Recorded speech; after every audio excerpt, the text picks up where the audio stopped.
Primeira turma do Supremo Tribunal Federal começa a julgar a decisão do Alexandre de Moraes que suspendeu o funcionamento do X, o antigo Twitter, no Brasil. A análise é feita no plenário virtual e os ministros têm 24 horas, é isso, para inserir os votos no sistema eletrônico do STF. Os demais integrantes da primeira turma são Carmen Lúcia, Luiz Fux, Cristiano Zanin e Flávio Dino, que concordou com Alexandre de Moraes. A restrição ao funcionamento do X vale até que a plataforma pague as multas determinadas pela Justiça e também indique um representante legal aqui no Brasil. Quem está conosco para conversar diretamente de Brasília a respeito dessa decisão, e a gente pode dar um passo além também e começar a falar sobre Starlink, que é uma outra empresa do bilionário Elon Musk, que teve as contas bloqueadas, pelo menos por enquanto, né, diante dessa decisão do ministro Alexandre de Moraes, é o João Pedro Melo. Está agora na capital federal e vai trazer para a gente as atualizações. Está acompanhando tudo daí, né, JP? Só não pelo X. Bom dia para você.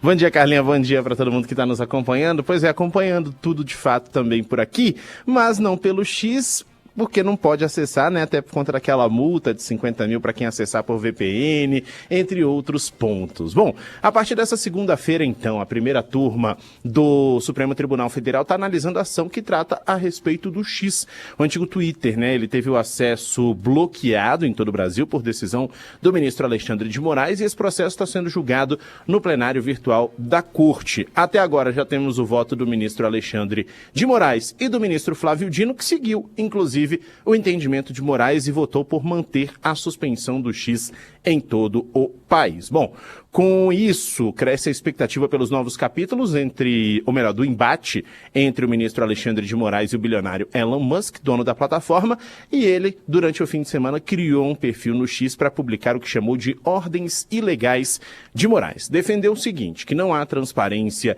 no Supremo e que a partir de agora vai lançar luz sobre os abusos cometidos pelo ministro. Nos próximos dias, Alexandre de Moraes deve também analisar um pedido feito pelo Conselho Federal da Ordem dos Advogados do Brasil, que para a entidade a aplicação da multa para esses usuários que utilizarem o chamado VPN para acessar a plataforma, que isso representa uma afronta aos direitos fundamentais previstos na Constituição. E aí a OAB está pedindo, então, que seja revista essa parte da decisão. A suspensão vale até que o X cumpra todas as ordens judiciais, pague multas estabelecidas e que seja indicado também um representante da empresa aqui no território nacional. Alexandre de Moraes mandou suspender o X no Brasil, alegando que a empresa desrespeitou uma série de ordens da Justiça, como não bloquear perfis que espalhavam notícias falsas e ataques à democracia. Além disso, o ministro deu 24 horas também para que fosse nomeado um representante no Brasil, o que não aconteceu exatamente.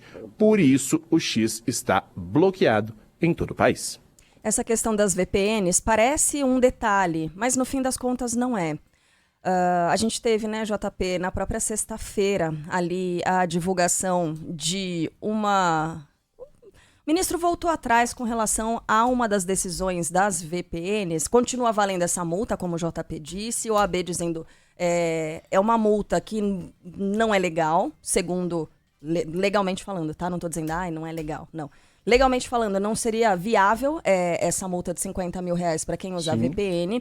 Agora, na sexta-feira, o que mais constava, né, nessa decisão do ministro Alexandre de Moraes que ele teve que rever? Ele havia proibido que empresas, por exemplo, as lojas virtuais do seu celular, de iOS, loja de Android, que essas lojas mantivessem aplicativos que permitem a conexão com a internet via VPN.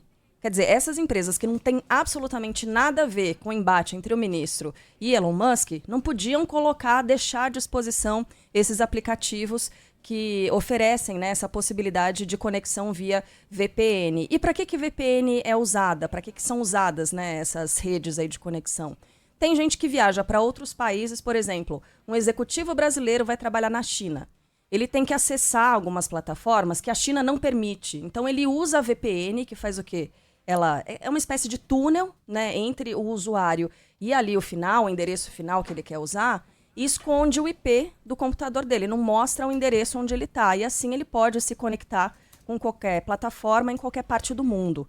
Né? Isso responderia como é que o brasileiro poderia usar VPN para acessar o X no Brasil. Esconde o IP dele, e aí ele pode fazer esse acesso. Como é que esses executivos, funcionários de grandes companhias fariam para trabalhar fora do Brasil?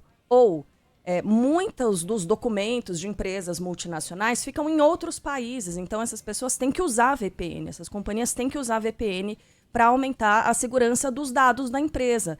Então não fazia sentido punir outras companhias por causa desse embate com o X. Essa é uma questão. A outra questão com relação à multa. E a gente conversava, JP, com o Arthur Igreja, que é especialista em tecnologia e inovação no fim de semana, e ele dizia o seguinte, olha, não tem como cobrar uma multa de R$50 mil para quem usa VPN no Brasil. Por quê? Porque o objetivo da VPN é justamente essa, esconder o endereço. Não tem como saber quem é que está usando o VPN para acessar o X no Brasil. Então é uma multa sem pé nem cabeça, não tem como cobrar, é inviável colocar esse ponto aí também na decisão do ministro Alexandre de Moraes, JP. Pois é, Carlinha, e eu ia acrescentar essa informação que você trouxe, que eu estava também conversando com um especialista no fim de semana, e ele disse que para verificar quem tinha usado o VPN, o ministro teria que determinar, de repente, o bloqueio ou até mesmo recolher os aparelhos de cidadãos comuns, né, brasileiros. Então não seria possível, imagina, recolher milhões de telefones celulares para ver quem usou a VPN ou não para aplicar essa multa. Então seria praticamente impossível, é uma multa que é impossível de ser aplicada, foi isso que me disse o especialista. Ô, JP,